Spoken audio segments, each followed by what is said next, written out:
Good evening, my beautiful ladies. Thank you so much for joining us. We are starting our weekly class on Zera Shimshon, Leilu Nishmat, Victoria Bat Miriam Marusia, Hannah Bat Belor, Abraham Ben Tamara. For all the Niftarim and Niftarot that were killed on October 7, before and after, for elevation of the souls of Rabbi Zachariah Shimon Wallace, Mitzchak Cohen, Dr. Zilenko, Belbazul Zeben Leir, Rafan Kanievsky, and all the Niftarim and Niftarot. All the hostages were killed. May their pure souls be elevated.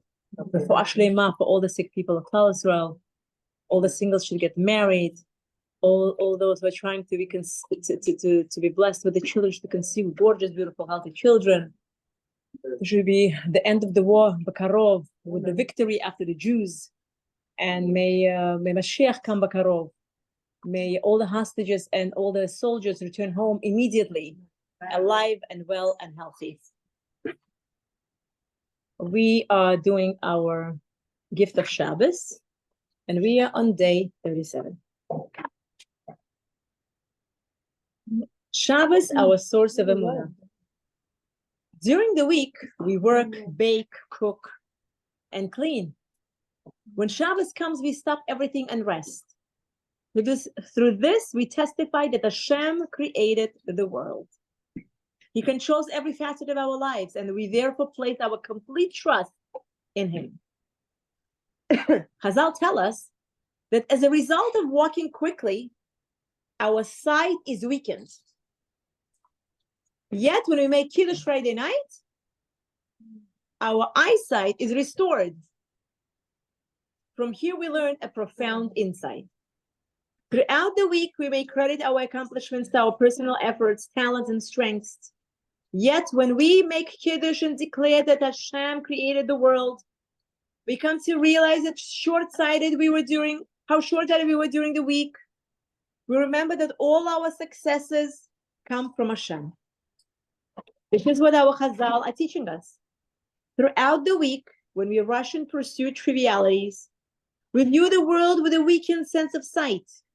Yet on Shabbos, when we recite the holy words of Kiddush, we look at the world with a deeper sense of emunah and bitachon. Thus, our spiritual eyesight is strengthened and elevated. Halacha and practice. Moleach abed meshartet memachek. Salting or changing the form of food. Moleach abed. Changing the form of food by adding salt or other substances falls under the malacha of moleach. Example, salting radish. Since salting vegetables can change its form, it should be done in the following way.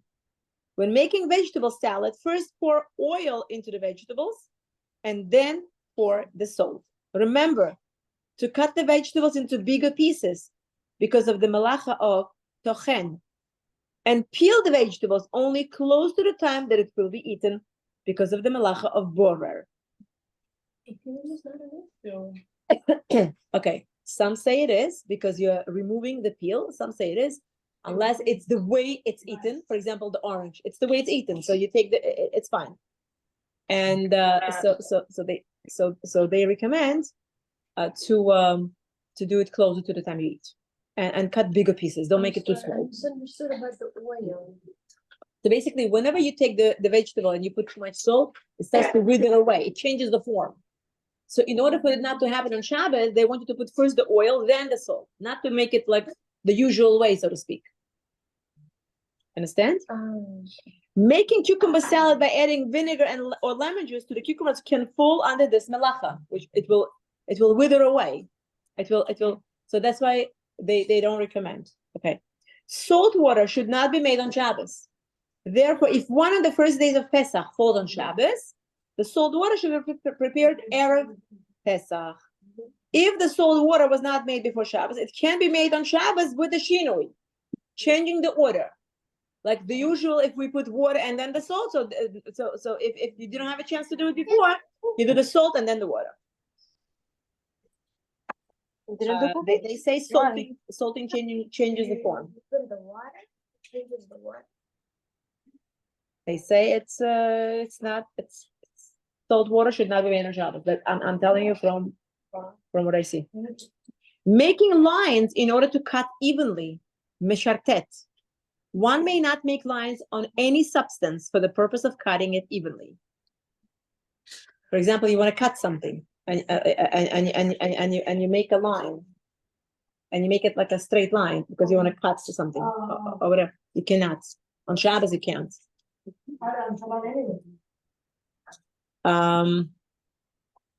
Some actually do permit, some don't. So follow your own. Yeah. Smearing cream. Memachek. Smearing cream. Putting cream. Smearing cream is asur. If it is needed for a refuah or for a small child, you may dab the cream onto the body or squeeze the cream directly from the tube onto the infected area. It is asur to put oil or polish on leather shoes. So leather shoes, if you don't put oil on, I remember when my kids were little, like very little, when they were in diapers, whenever I was trying to be careful not to put any cream on their behind whenever they wore diapers, they would break out. Like one day was enough because they were very gentle. So I couldn't afford not to do it. So what did they do? So I would take that cream and I would just dab onto their skin. You cannot like smear it, but you could just dab it. So yeah, just a little bit. And I did it not because I or the child is getting pleasure out of it, because to prevent a health issue. Okay, so that's about dabbing. Some say you could put on a diaper. I couldn't do that. Somehow it didn't work for my kids. So I would put straight onto their skin, and then I would just put the diaper this way. There is no irritation. Okay, so we continue on Zera Shimshon and on Tehillim, and we're on day 25. Okay, the flip side of Tshuva, Kuf Yud Tes. Praiseworthy are those whose way is perfect, who walk with the Torah of Hashem. Praiseworthy are those who guard his testimonies. They seek him wholeheartedly. They have also done no iniquity, but they have walked in his ways.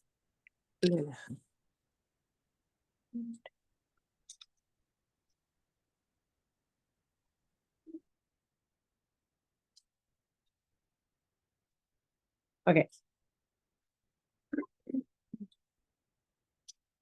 Okay. It is a well-known idea in Jewish thought that many people come down to this world to fix a particular fault or to perform a specific mitzvah.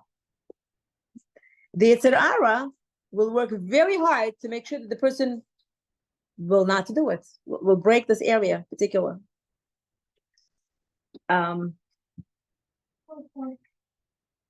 It says the Yetzer Hara will use a strategy. For through wise strategies, you can wage war for your benefit. Mishlei. The Midrash quotes Rabbi Nassan and Rabbi Acha in the name of Rabbi Simon, who explained the pasuk as follows: if you committed many bundles of averos, perform bundles of mitzvahs as an antidote. In our own words, we made a boo-boo, a lot of boo-boos, averos. So Rabbi Simon, Rabbi Acha, Rabbi Nassan, they all say, so as an antidote, we should do a lot of mitzvahs. If a person committed the sin of being haughty in his previous life, for example, he feels that this is the case because he sees that the Yetzer Hara makes him particularly susceptible to this type of sin. He should rectify the Aveira by being extra careful with his performance of the mitzvah of tefillin. Like, wow. So the haughtiness, gava, and tefillin, they go hand in hand as an antidote.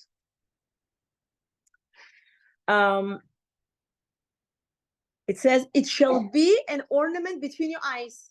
Devarim 6:8. The sin of being haughty, which is referred to as haughty eyes, Mishlei, can be atoned with the mitzvah of tefillin, which is worn between the eyes. If a person realizes that his issue revolves around telling lies, wow, he should focus on teaching truth, the Torah, to his children. And if he used his feet to run after averos, he should run after the mitzvah of bris milah, which is situated between the legs. Could you believe this? Like, wow, I was like, unbelievable stuff.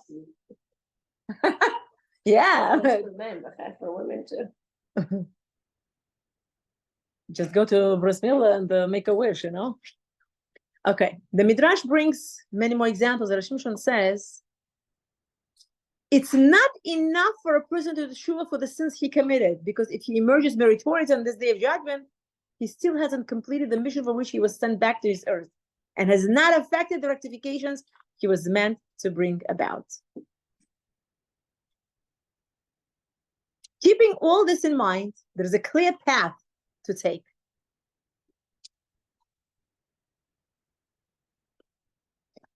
If he is drawn to do a certain averos and he finds particularly challenging to resist, then not only should he do tshuva for the actual averos, but should also go out of his way to find mitzvahs that relate to the flip side of the area he's struggling with, and do as many of those as he can. For example, let's say the person has difficulty not touching somebody else's stuff. And let's say he sees a pen or a pencil or a tissue or something small, and it's not a big deal. I just, whatever. If he knows that this is hard for him to fix in that area, so he should go out of his way, dafka, to be careful and ask, is it okay if I use this? Consciously make an effort. Do you give it permission? Thank you so much.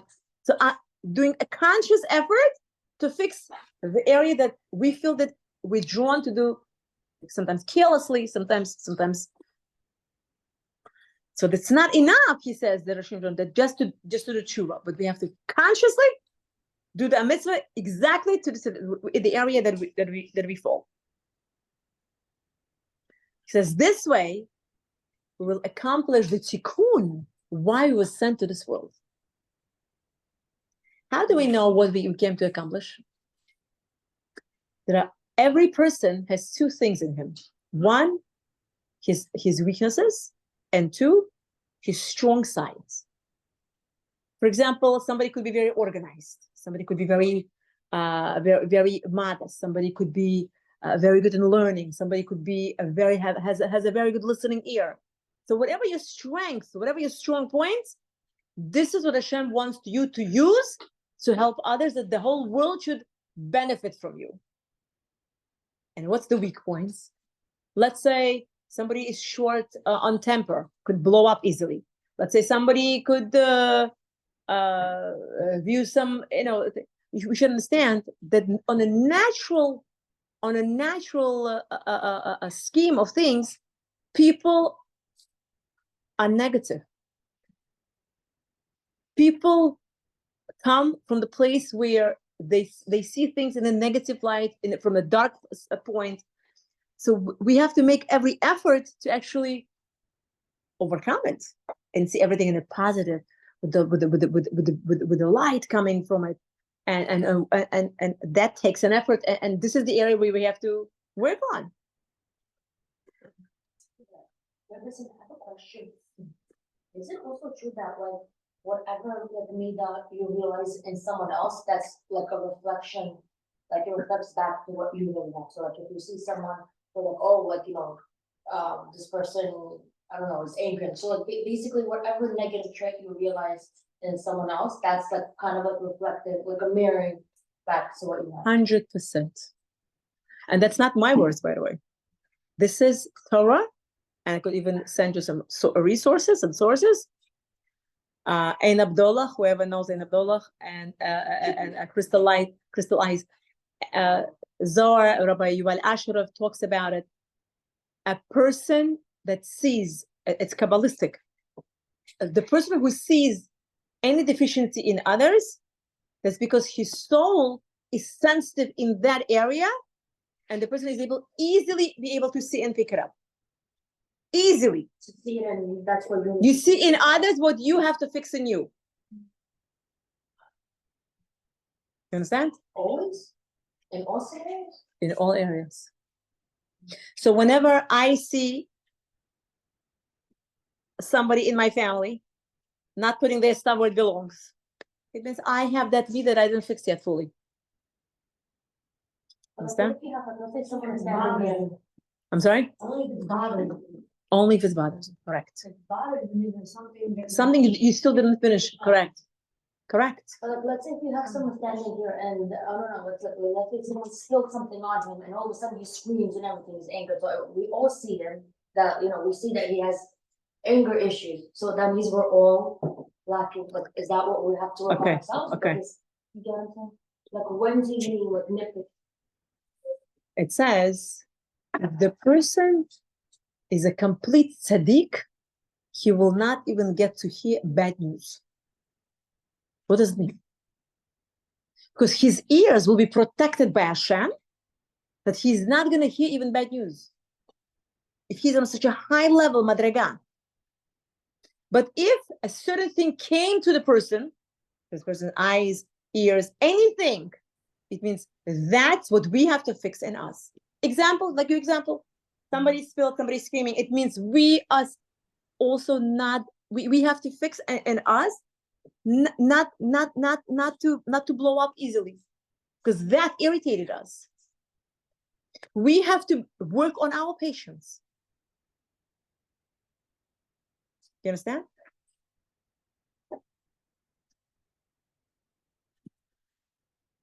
David HaMelech says, praiseworthy are those whose way is perfect, who walk with the Torah of Hashem.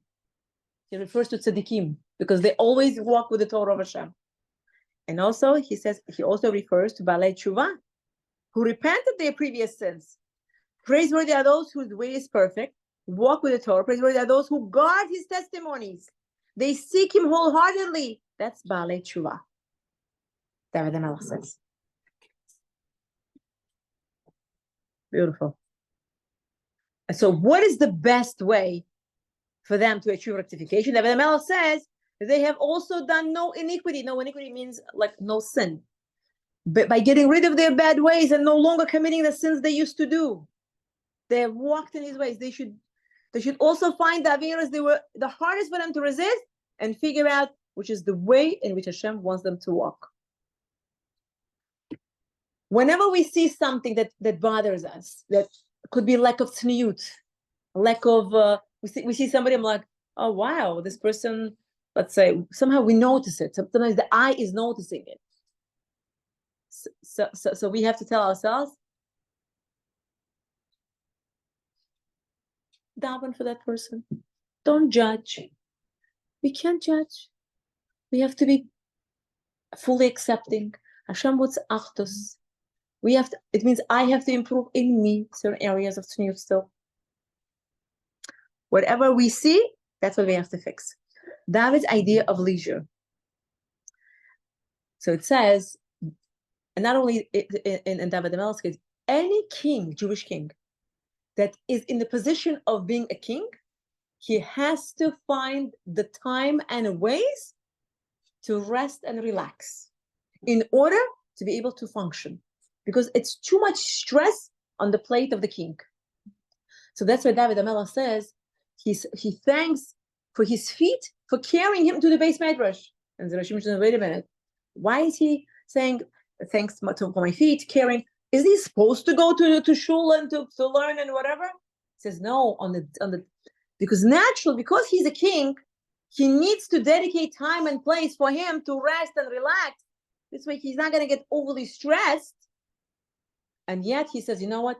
I'm going to add more learning by going to shul and add more Torah learning. So I'm thanking my feet for carrying me to the base midrash. Amazing. It says that any sickness that befell on Egyptians, if the Jew will follow Hashem's ways, no sickness that befell on Egyptians will ever fall onto the Jew. So HaKadosh Baruch Hu tells us that my beautiful child, just do what I tell you, and you're all taken care of, not to worry. A different standard of treatment. So it says that just like we know on Rosh Hashanah that the Jews are judged, so the question is asked, how do we know that the Goyim are also judged on Rosh Hashanah? We know that they're also judged. So it says,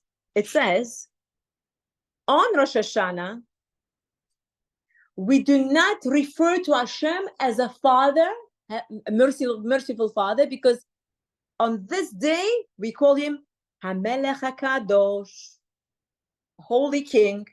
And in the davening we say HaMelech HaMishpat, the King of Judgment. Why? Because on this day we elevate Hashem and we place him, we like coronate him. We make him Hashem. Now you are a king. Hashem says, okay, I'm a king. I have to do the judgment now to my children as well as to my Goyish children also. So Hashem is put in the position of a king. And that's why this is the day. How David received 70 years. Beautiful. Had your Torah not been my preoccupation, then I would have perished in my suffering. It says that David had Adam Arishon, when he was shown who is going to come out from him, he's shown that David the Melech. I actually, it's conflicting because some sources say that he was supposed to live only 3 hours, if you remember. And this, where I learned in this particular book, it says that he was supposed to be born stillborn, which we know stillborn is when the baby is coming out without a heartbeat. Basically, he's dead. So here it says that Zohar says that the David the Melech was supposed to be born stillborn, and Adam Arishon, when he saw that his progeny he's going to come out, he says, "Wait, to Hashem, wait a minute. I don't mind. How much you're giving me? 1,000 years? Okay, I don't mind. Give 70 to my great grandchild." So Hashem says, "Okay, sign the contract." So he signs the contract with him, and we know the story that when he lived 930 years, Adam Arishon says, "Excuse me, Hashem, I want my 70 years back." He says, "Excuse me," Hashem says, "Here's my document. You signed. That's your paper. That's your handwriting." So it says, Hashem and Torah had a conversation. Zohar says in Shmini 35b. Hashem informed the Torah of his plan. Hashem Torah replied, "Man will constantly be involved in committing sins, and that will cause you to become angry. And if you are not slow to anger, how will the world survive?" Torah, Hashem said in response, "You and I will keep the world going. Have you forgotten that I'm referred to as slow to anger with abundant kindness?" So when Adam Arishon sins, it says Adam Arishon was supposed to die right away and because of what he did. But then Hashem says, "Oh, I remember speaking to Torah, and I said, I'm called slow to anger. So you know what? I'm not going to punish him yet." Actually, I learned today, it says Adam Arishon had relationship with his wife before Shabbat. That's one of the things that he was also, that's what I learned today in one of the shiurim. I was listening, it's by Mandan Balor. No, Adam Arishon. It says that they were supposed to be having the relationship on Shabbat, and they had it before. So that was a Aveira, supposedly. Wow. So that's it, right. And she mentioned something amazing. I don't want to forget. It was beautiful. We all know that there was a book in the past that said, let's say something hurts somewhere in the body. And there were such a high level people, they knew Torah inside out. So they knew which mitzvah refers to which organ. So they knew if this hurts, you need to fix in this mitzvah. They say that book is hidden until Mashiach comes. So one of the things that she mentioned was beautiful. She said somehow it came, if the person has a shoulder pain, that he is lacking in being stringent with the Mayim Achronim. Mayim Achronim Chova. That before you bench, that you wash shoulder. Good question. What is it? Ada. Okay, so this is what I heard today from Mandana Balor. So I don't know. Okay, let's continue. So it says, so David HaMelech says, if not for the Torah to be my preoccupation, then I would have perished in my suffering. He says that he understands that 70 years were given as a gift to him. If without the Torah, he would have never been born. There's a beautiful story that mentioned by Rabbi Nachman Seltzer in his book about Mr. Eli Pollack, the CEO of United Chatzala in Eretz Israel. This man was in Ukraine during a Russia-Ukraine war. And as we know, because of the war, there were a lot of times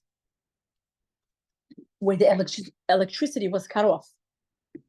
Electricity was cut off.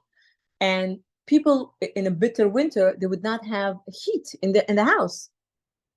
So they were going out from family to family and they were giving out generators for them to be able to have heat in the winter. And people were so grateful, they couldn't thank them enough for doing such a big chesed that they would not be cold in the winter. One day, he says, many things happened while they were in Ukraine, but one day something happened that they never forgot about. This unbelievable what happened. They get a phone call. Mr. Eli Pollack gets a phone call from somebody. Says the person says, "I'm so sorry. I know that you're very, very busy, but you have a million things to do. But there's something happened just now. We thought that maybe you could do to help something with it." So he says, "What happened? There is one Jew that passed away. He has no family. And the government is about to bury him as a non-Jew. Do you think you could help us to do something to bury him as a Jew?" The guy says, "Of course." And they take whatever information the person had, and they they stop what they're doing, and they quickly go and try to go to the city morgue, and they say that we are from United Chatzala, and we're here for the body of so and so. Can you please show us? They show, and they see that he's in the coffin, and there's a cross right above him, that they wanted to take him and bury him in a non-Jewish cemetery. So they tell them, "Look, we are from the society that we are here. We are Jews, and from now on, we are taking care of the body of this man." And they said, "Okay, no problem." And they allowed them. They take the body, they take the cross off, they take the coffin off, and they wrap him in a talus, and they go. They try. The first thing, they take him out from there. Second thing, it was stage one. Stage two, they said Kaddish, they said Tehillim, they said the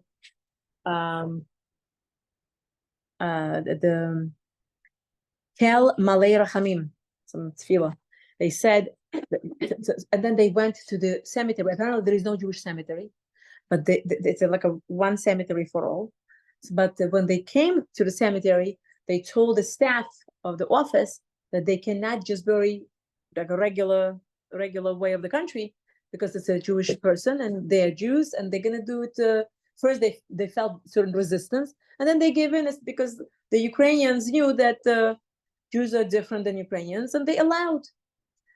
And they take and they bury, they say Kaddish, and they said this person had a zechut that in the middle of the war, the Jews were sent literally from heaven to pick up his body and give him a proper Jewish burial. And they said this was literally the mitzvah, just like in the Gemara, they said if there is a dead body laying in the middle of the street, it says even if the person is Nazir, even if the person is a Kohen Gadol, and if he finds a dead body, even though he normally doesn't go to the cemetery, doesn't touch the dead body, but if this is what happens, he is obligated to do the mace mitzvah, the mitzvah of attending to the dead body. They have to pick up, they have to do the proper burial, they have to give cover to the person. They have to do it. Mm-hmm. He said that to this man, Valentin ben Abraham, they put him to rest, and they couldn't believe that. They said, as long as there is a Jew next to the Jew can be assured that he's going to get help. Which is beautiful, much beautiful. Beautiful. I would like to share with you some, we have a few minutes. How many books is there from China? Many, the English ones? No. How many Volumes? right besides that book?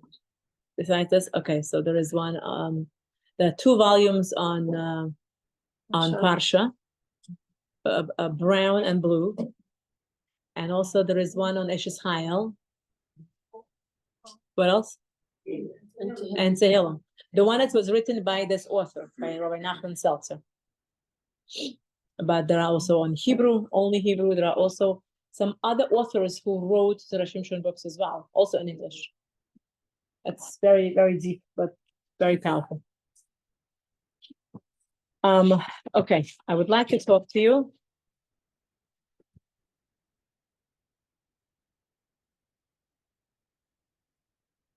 We just had the parsha of Vayeshev, and my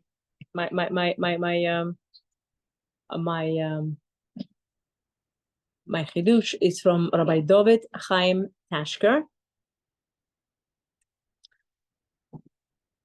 In the past week of parasha, we learned that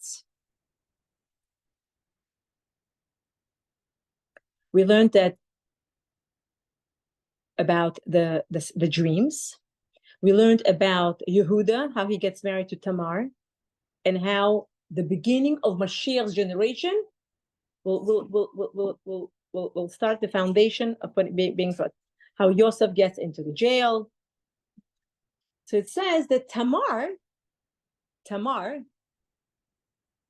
being the daughter-in-law of Yehuda, she married 2 sons of Yehuda. They both die.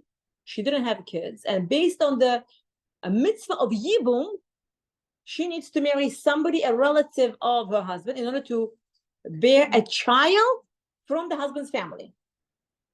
But Yehuda's 3rd son, Yehuda did not want to give a 3rd son because he was afraid already. Because every time they marry, they die. They're afraid already of this daughter-in-law. So what happens? It says that Tamar, it says in the Torah, says Tamar saw Yehuda not giving the 3rd son. The question is, how can you see?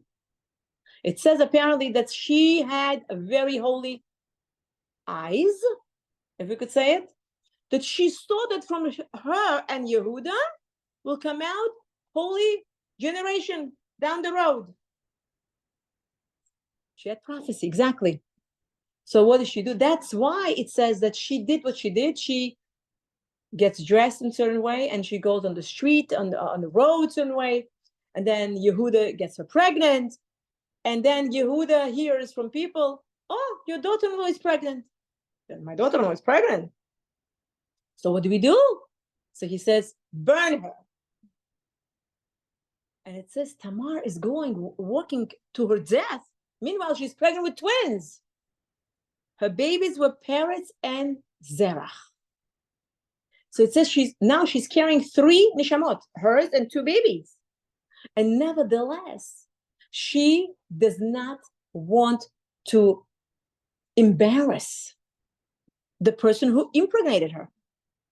So she quietly going to her death, and then she quietly says, I am willing and able to show who made me pregnant by this sign, who this stick belongs to. She doesn't say openly, excuse me, Yehuda made me pregnant. She didn't say. So we learn from here, Chazal says, no matter what happens in our, even if it's the matter of life and death, the person should be extra careful not to embarrass or not to, because embarrassment equals to murder, chas v'shalom. That's why we cannot hurt or embarrass anybody public, even if we chas v'shalom have to die to that extent. Tamar was ready to do this. And at the end, we know that Tamar comes out a winner because Yehuda admitted that it was his job. He admitted. He said, I did it. Let her be alive. And because of this act of admission, it says he was he was zoche to become a king, which comes to teach all of us a lesson that whenever we fail, and we all do, we are human, we're not angels, we should have enough strength to say, you know what? If I made a boo-boo, I made a boo-boo. I'm sorry. I'm sorry. Exactly. Another woman in the same parasha, the wife of Potiphar. The wife of Potiphar wanted Yosef badly. She told him into his face, marry me, even though, don't forget, she was married. She told him, lay with me. She even grabbed his jacket. And then when he ran away, she accused him and she threw him in jail. Why did she do it? It says she also had very holy eyes, but that came from the place of black magic. Through the black magic, she was able to see that something great will come out between her and Yosef. And she wanted to take the matter into her hands, and she wanted to do something with it. But as we see that her actions did not bear fruit because she was not able to marry him. So Yosef gets married eventually to who? To the daughter of Potiphar, who was not biological daughter, who was adopted daughter, who was the daughter of Zina, Osnat. And that's why she was able to see through a black magic that she will be related to Yosef one way or the other. Now,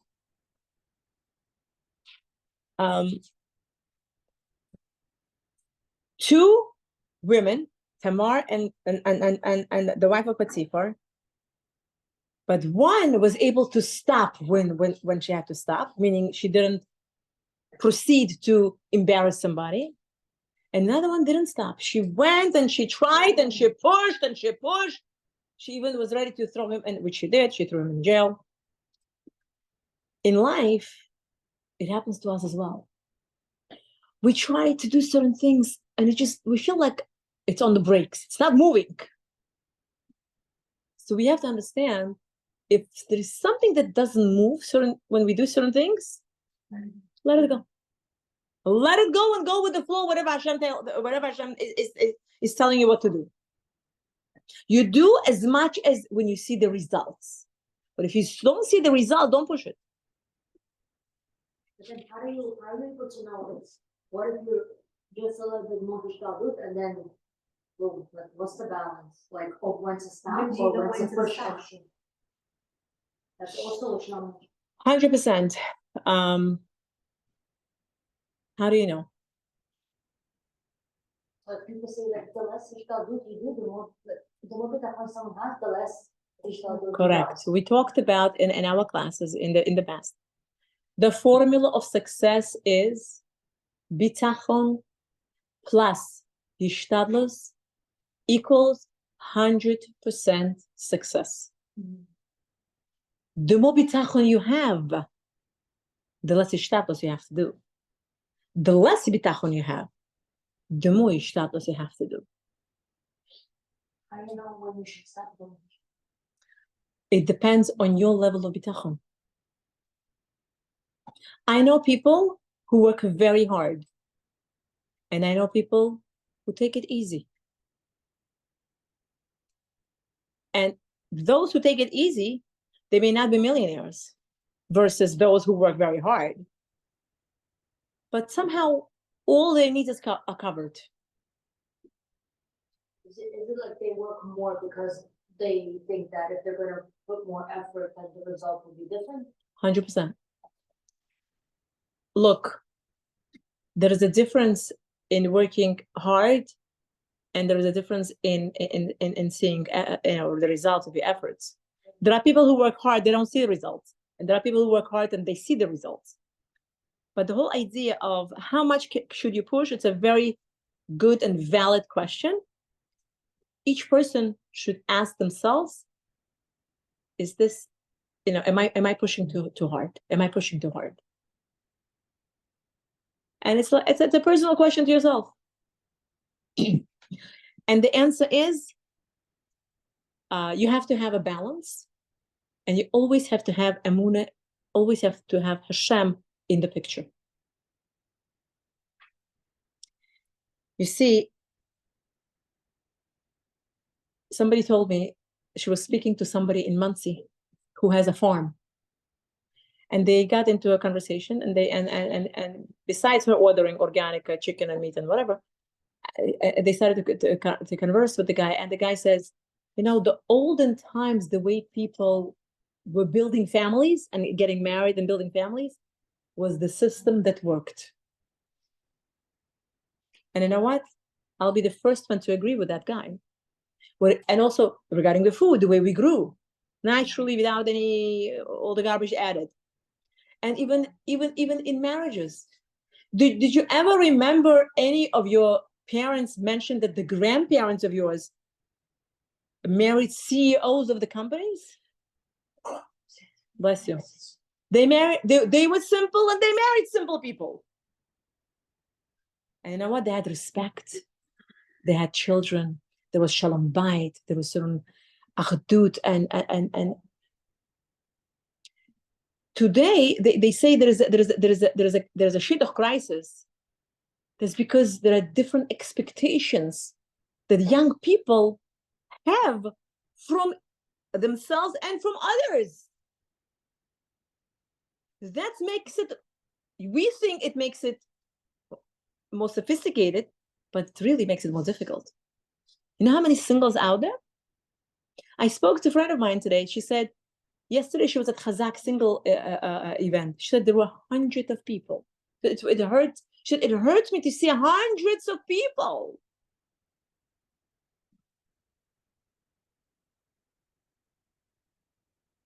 Is it a shidduch crisis on both sides? Men and women. Both Absolutely. sides, right? And I'll tell you more. I don't have anything against Bukharian boys, but somehow, maybe it's a party thing, I don't know. Bukharian boys, bless you, if you offer them a very good girl who happens to be a year older than him, that's it. It's like asking him to do something like cross over the mountain. Not always, not all of them, but a lot of them. You don't want a guy who's younger or too old or like too many. And I'll give you more. The girls, and I'll tell you more. The girls who are older, like in their late 30s or even 40s, if you offer them a guy more than 6 years older than her, no, it's too much. Yeah, I'm not judging anybody. Chas v'shalom. No? No, I'm saying, why would a 40-year-old girl go out with a 60-year-old man? No, she shouldn't. But no, but I'm just saying from what I see, from what I started to observe, people should be a little bit on both ends. On both ends.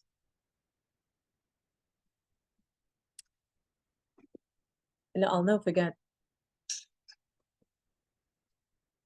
when I was single and I was studying to pass my license exam. I remember the rabbi from our block, he was Lubavitch.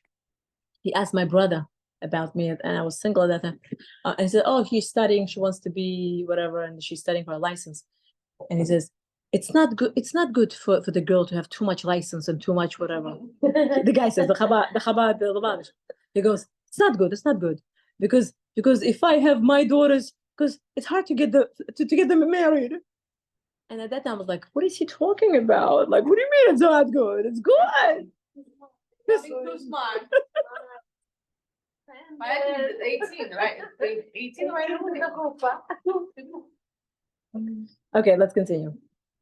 We got the check. Okay, so from the world history, we see that last week in Syria, we're in the country of Syria, there was a civil war that more than 500,000 of people were killed through cold blood and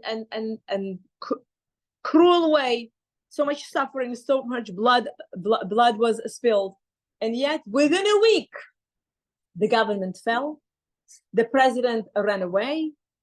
There is no more powerful government that Stalin type that was killing everybody left and right. What it shows us, HaKadosh Baruch Hu runs the world. And everything comes to an end, especially our enemies. Our enemies, they fall apart in front of our eyes, one by one. Iran, Syria, wait, it's just Hashem is preparing the world for Mashiach, you know? And it says there's a bracha in our morning brachot called Hashem HaMechin Mitzadei Gaber. Hashem that directs our steps.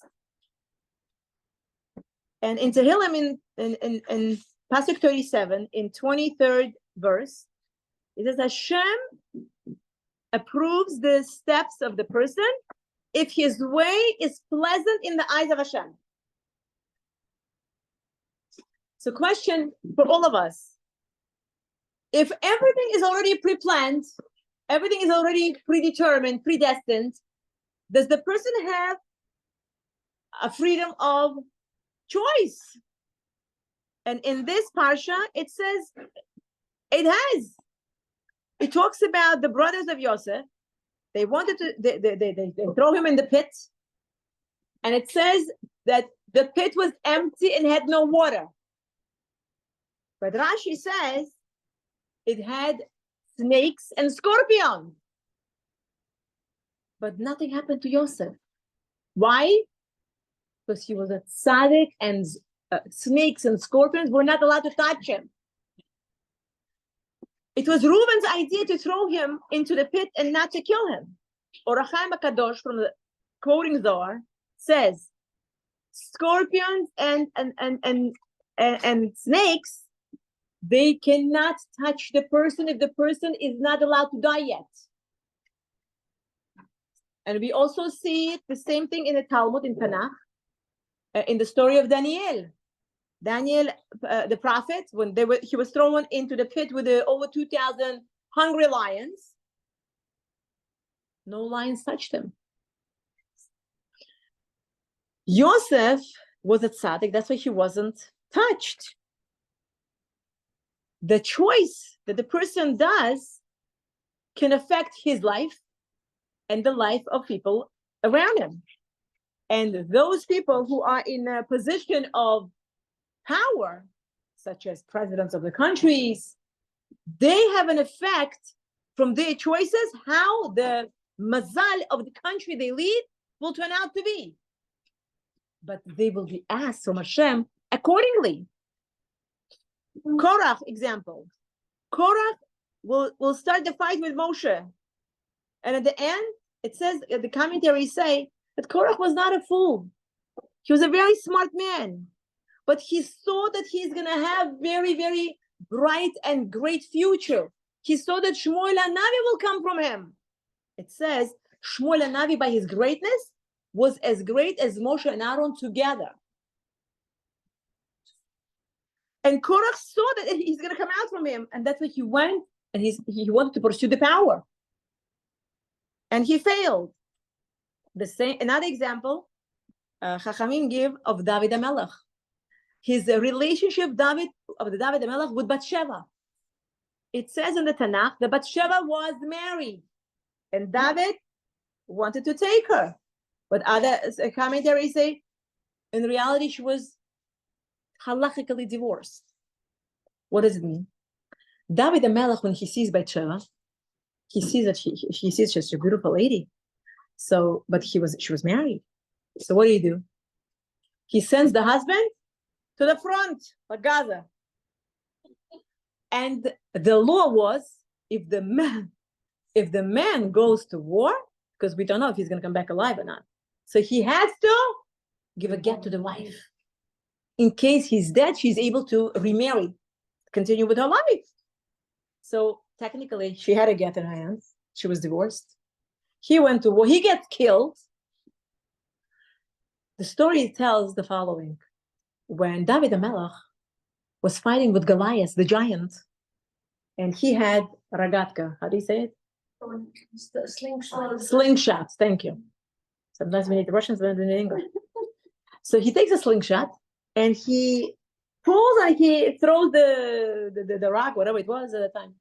And he hits the eye of the giant Goliath. And the Goliath falls. But while he fell, he didn't die yet. He's still holding on to the sword. So David wants to take the sword out of the hands of Goliath to chop his head off. He can't get it out. So he's asking the assistant of Goliath, Uriah, says, can you please take it out of his hands and give it to me so I could kill him? At that moment, Uriah is doing a deal with him. Says, I'm going to get the sword out of his hands if you give me one of your Jewish girls to marry. He says, okay, I'll give you. Hashem says, you'll give me?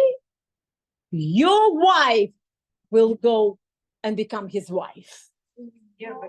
Wow. You are so quick to give away my Jewish girls? That's how he loses the opportunity to marry Bathsheba first.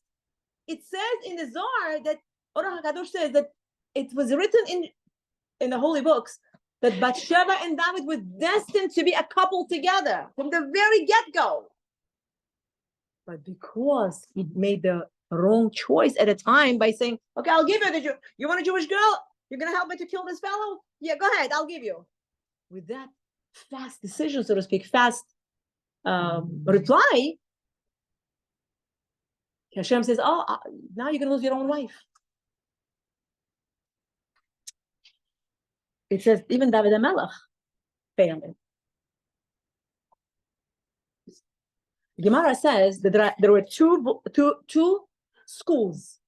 One was the school of Hillel, and one was the school of Shammai.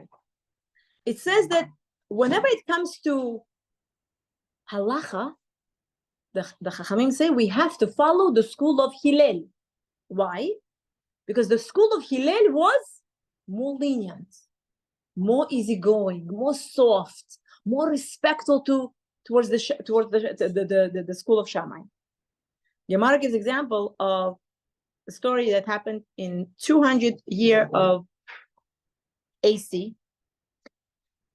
In the time of Amud, there were two big rabbis, Rav Yosef and Rav Rabba. And there was a vacancy to become a Rosh Yeshiva. Rav Yosef, it says he had a lot of knowledge.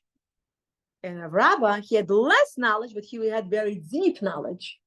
And apparently, in order to become Rosh Yeshiva, you have to have the most important thing is volume of knowledge. So technically, Rav Yosef was supposed to become the next Rosh Yeshiva. His nickname was Sinai, like a Har Sinai, because he knew everything. He was such a genius guy. And Rabba, his nickname was the one that rips out the mountains. Why? Because of the deep knowledge he had. So the magicians told Rav Yosef that he's going to be Rosh Yeshiva for 2 years. So when he heard this, he said, okay, I'm not in a rush. I'm not going to push the stuff. When it comes, it comes. And because, for whatever reason, Rabba becomes Rosh Yeshiva, and he served as a Rosh Yeshiva for 22 years. And after he passes away, Rav Yosef becomes Rosh Yeshiva. Rav Yosef, it says that when he was sick, in those times, if normal people, if they are sick, they would go to see the doctor in doctor's office. But if somebody of a great importance, of some greatness, the doctor would come to visit them at home. So Rav Yosef didn't want to show that, oh, I'm such a big guy, that a doctor comes to see me in my house. Instead, he said, it's okay, I don't want anybody to come. I'm going to go to see the doctor whenever I need. That's how humble he was. So Rav Yosef becomes a rabbi, and he served for 2.5 years. Gemara says, because he didn't push to become the Rosh Yeshiva first, he increased his life for 20+ years. Wow. Don't push. Whenever it comes, you'll get there. Wow. Because if he would have earlier, then he probably would have died right after. Correct. 2 years. Wow. Correct. Also, example, Donald Trump. How many times Donald Trump was tried to be assassinated, try to get him off the power. But when Hashem wants something to happen, nothing will stand in Hashem's way. He becomes the president, that's it. We have the power of choice, the freedom of choice. If the person gets to choose from minyan, the person has 3 minyanim in the morning, let's say 7, 8, and 9. He shouldn't say, oh, it's okay, I'll just go to 8 o'clock or 9 o'clock. Okay. If he's able to, right, if he's able to get up early and catch an early minyan, he should. Every one of us wants to get the best job. Every one of us wants to live in the best house. Every one of us wants to marry off our children to the best spouse that our children could get. But yet we have to remember that everything we have to do, we should do it with honesty and decency. If any one of us would be given an opportunity to become a Rosh Yeshiva, if there is a vacancy, if you write a resume that you, some different state in the middle of nowhere in America, you were a rabbi and you have like a bunch of experience, and that you could rationalize, it could get me a job with a better pay, and I could give more tzedakah. But we have to understand that the parnasa of the person is allotted to the person from Rosh Hashanah to Rosh Hashanah. So whatever wise things we're going to do, it's not going to help us to get any penny more or penny less. Whatever we're supposed to get, that's what we're going to get. That's why Yisrael, it's Yashar Kel. Straight with Hashem. We have to be straight. Chazon Ish says, earning money, it's like banging a nail into the wall. If the nail doesn't go straight and it gets crooked, don't push. Chazon Ish says, beautiful. From the halachic point of view, if on Shabbos somebody gets sick or somebody needs help, if it's a life and death, we're allowed to break certain laws in order to save life, because it says live by the Torah, don't die by the Torah. And sometimes two people could come with seemingly the same question. To one, the rabbi will say yes, and to the second one, the rabbi will say no. Why? Because every one of them had different situation, and based on their particular situation, the rabbi has an answer. That's why we always have to have das Torah. So at the end, Yosef HaTzadik, when he was in jail, he has a guy who's next to him who has a dream, and he interprets it to him, and then he gets released. He tells him what? Don't forget about me. And because he said, don't forget about me twice, don't forget about me, get me out of here. It says that he was delayed in jail for 2 more years. 2 years later, Paro has a dream. And then Yosef interprets it and he gets out of jail. Or Chaim HaKadosh says that the dream came to Paro on the very next day that guy from the jail got released. But he forgot. And he kept dreaming this dream, Paro, 2 years straight. But he would forget in the morning. When the 2 years passed, that's what would he remember in the morning. Because Hashem was teaching Yosef on his level. You rely on this guy from the jail to help you? You don't rely more on me? Even Yosef was, on his level, he also fell. So we learn that we shouldn't rush to make a decision. We should remember about Rav Yosef and Rav Rabba. We should remember about Korach, not to rush. About David and Bathsheba. About 2 women, Tamar and Potiphar's wife, and how Tamar stopped and became a winner because she became a great-grandmother of Moshiach. And the wife of Potiphar, she didn't stop. And Can you say something? Yes, yes, Something beautiful I heard from the Yes. Zohar about Yes. Hanukkah. yes, So about Yehuda and Tomer. yes. So how many months was it until they found out she was pregnant? 3 months. That's when her belly would show. So the Zohar Kadosh says it's an analogy to us. That 3 months ago, we were praying to Hashem. You're the king. We're doing tshuva. You are our king. You are our everything. You are in charge. Da, da, da. And then 3 months later, time passes and we sin. And people the Sato start talking about us. You know, this nation, they're like pregnant on the left side. Start saying bad things.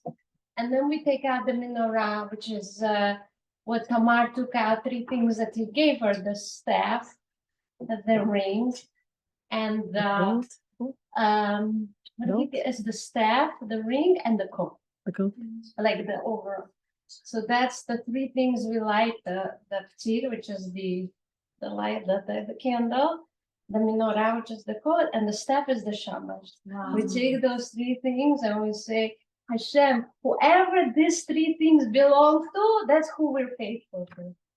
Just like she was faithful to Yudah, we're faithful to Hashem. Because Yudah has 4 letters of Hashem's name in it. Correct. Right?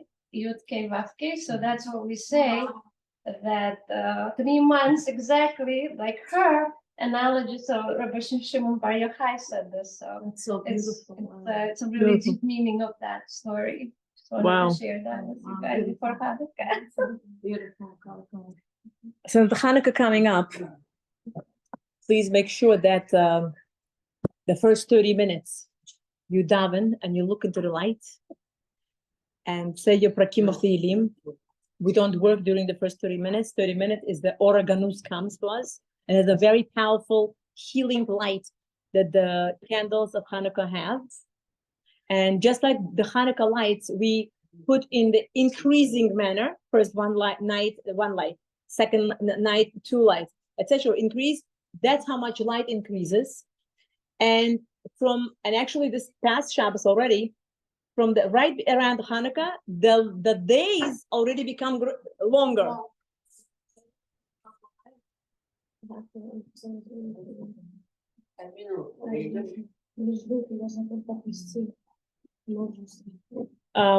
Okay. To be continued. I wish you all Hanukkah Sameach. May we all be written in the book of life. Health, briyut, parnasa tova, shalom bayit, beautiful children. And may all our desires be fulfilled. And may all our davening, don't forget to write your wishes on the night of Hanukkah and put away the Hanukkah when the Hanukkah is finished. When do we do it? Last day? Okay, last day. Last day. Okay, on the 8th day. Okay. We say 7 by the light. Which number? I usually, it says on the Tehillim. There is more than one. No, which one? 67? 30, I remember. It says 91. There is the whole, yes, there's a whole order. I don't have it on me right now. Thank you so much. Thank you. Thank you, everyone. Wonderful.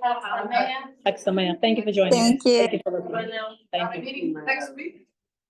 Yeah, I think so.